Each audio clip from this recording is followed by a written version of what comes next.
عسلامة، مرحبا بكم البنات في فيديو جديد. اليوم جيت باش نعدي معاكم يوم خريفي. باش نحضر الكوجينة متاعي داخله بعضها على الاخر بعد الصيف والتصيف. دونك حبيت نوريكم كيفاش عملت باش نظمت الكوجينة متاعي دونك على مرتين باش نعملوا الفيديو. لهني كنت نوري فيكم كيفاش الحالة بيفور باش من بعد نجموا نعملوا الافتر. لهنا وريتكم لي ديفيرون بلاكار اللي عندي وكل. حبيت زيد نحسن فيها شويه الكوجينه بأقل تكاليف وبحيل بسيطة.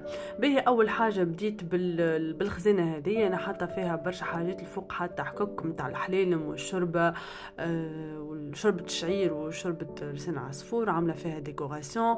والداخل حصير داخلة بعضها على الآخر، حاطة فيها لي ماج متاعي الكل، حاطة فيها الحليب متاع بنتي، حاطة فيها لي بلاتو هكا حاجات جوتابل دي غوبلي جوتابل وكل. دونك بديت نفرغ فيها باش نبدل اول حاجه بلاصه الكيسين. لهنا البلاكار هذايا حاطه فيه الماعون الكل. خديت البلاكار اللي في جنب هذاك فرغته من اللي فيه وباش نبدا ننظم فيه في الليماك. لهنا جبت البرودوي هذاك اللي ديما نستعمله بالبيكربونات بسود، ومعاه شيفون ميكروفيبر باش نمسح بها. بيان سور فما ديتاش ما يتنحاوش خاطر الكويزين الموبل دو كويزين والكويزين بيدها مش جديده دونك قديمه. وبديت نرصف في الكيسين بالواحد ديما نخلي اليد نتاع الكيس في جنب واحد هكاكا نربح لسباس. بقيت ننظم لقيت لسباس بالكدا وحطيتهم كل برتبه. انا الحق مغرومه برشا بالكيسين. قولوا لي كنتم عندكم الادمان هذا، وكل ما نمشي نقضي لازم نهز معايا كيس، ولا كي نسافر زاد ديما لازمني نشري كيس.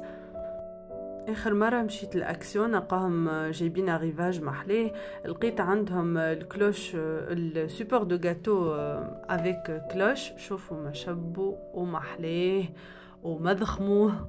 حسير يزيد الشطر في سويت تيبل كي باش تعملوا معناها طاوله متاع عيد ميلاد ولا حتى متاع ابتداج، يتحط حتى تحط فيه كوكيز ولا تبدا عامله تشيز كيك فوق الطاوله، يزيدها برشا ثخامه. لهنا زاد خديت الحكه هذه، عندي مده ذي ملي خديتها وقت ما جابوها في اكسيون. مازلت ما حطيت فيها حتى شيء، حطيتها زاده بحذا لي ماغ وخبيت السوبور بور لو مومون غادي كماش بلاصتو مي جوست بس قاعده ننظم. خملت وغادي باش يبعد عليا. ومن بعد جبت التوابل والبكوات اللي فاضليني الكل. عندي الحكاك ذوما باللار والغطام تاعهم بوا اون ليج، محليهم هما على الاخر. اما الحق البوا اون ليج ما تحسوش ياسر براتيك، في ساعه يفسد معناها، اما هما باهين الحق. تعديت غسلت الحكاك اللي فرغوا، الحاجات اللي فسدوا طيشتهم.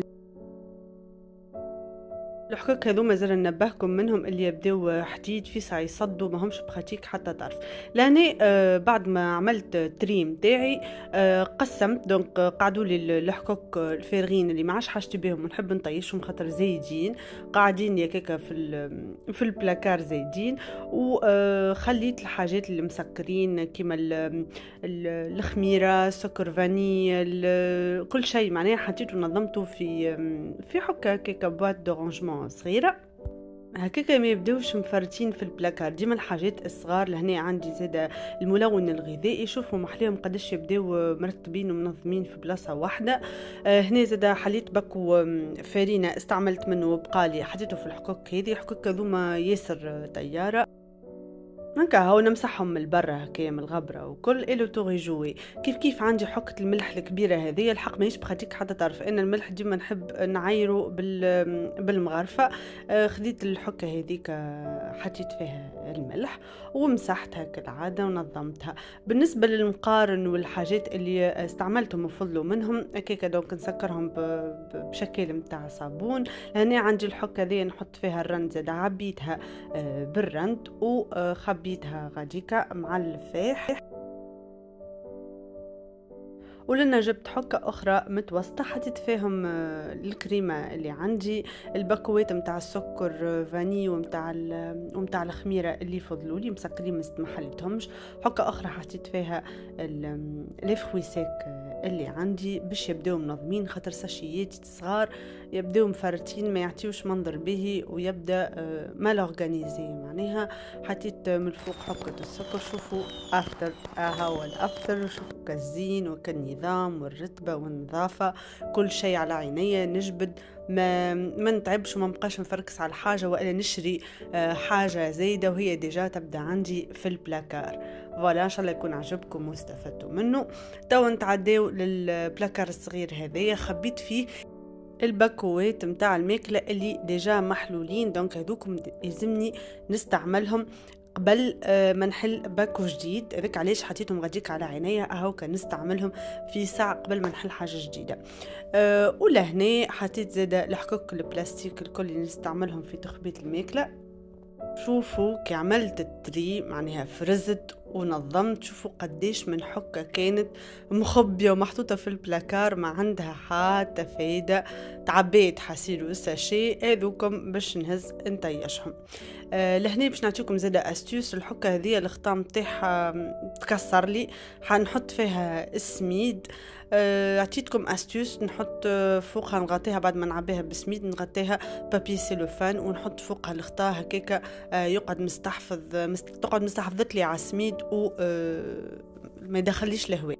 وبعد تعديت جبت البلاكار اللي حاطه فيه المونه هكايا وبكوات متاع مقارن وصوص تومات. لهنا صوص بيتزا هذا حبيت نوريه لكم، كان تعيشوا في فرنسا ياسر بنينه. انا جينيرالمون طيبها وحدي الصوص بيتزا، اما الحقه دي عجبتني على الاخر. هاكا ديما ناخذ كعبه كعبتين نستخف بهم كيبدا ما عنديش برشا وقت. عندي لهنا بالطبيعة قضية تونس العزيزة الغالية. باهي باش نبدل بلاصة، مش باش نخلي البلاكار هذاك اللي وريته لكم أول مرة، باش نحط في البلاكار هذية اللوطاني على خاطر أسهل. بلاكار الآخر عالي عليا وترصيلي ناخذ هكا من وانا طالعة بالكرسي، الحق مش بخاتيك حتى طرف. نظفته بالكدا من برا ومن داخل بنفس البرودوي هذاك اللي هو يلمع وينحي كالدهون من الزيوت اللي تبدا لاصقة في لي بلاكار. الحق باسبارتو نظم به كل شيء. لهنا الاستيوس متاعي ديما الباكوات نحطهم واقفين، ما نرقدهمش، نحطهم واقفين في الجناب باش نربح لاسباس. في الوسط نحط لي ساشي ونحط الحاجات الاخرين هكاك نربح بالكدا البلاصه. شوفوا لهنا ما شاء الله قداش هز لي التيروار الاول. والتيروار الثاني لهنا حطيت فيه الحاجات المعلبات بصفه عامه، دبوس الحليب والطماطم فوالا وقلب بقول لوبيا وعدس. استيوس اخرى زاده لهنا بقى لي شويه من اللازانيا وشويه من الكانيلوني، خبيتهم في ساشي وباش نحطهم فك البلاكار اللي قلت لكم نحط فيه الحاجات اللي ديجا بديت نستعمل فيهم، ونتخلص من الباكوات الزايده ونربح ليسباس ونرتاح من الكركبه. شوفوا الطقس كيفاش ولا شميس. هذاك هو طقس الخريف. ان شاء الله يكون عجبكم البنات الفيديو واستفدتوا منه. ما تنساوش تابونيو رواحكم في الشين. ان شاء الله نهبط فيديو اخر الجزء الثاني. دمتم بخير ان شاء الله. بسلامه.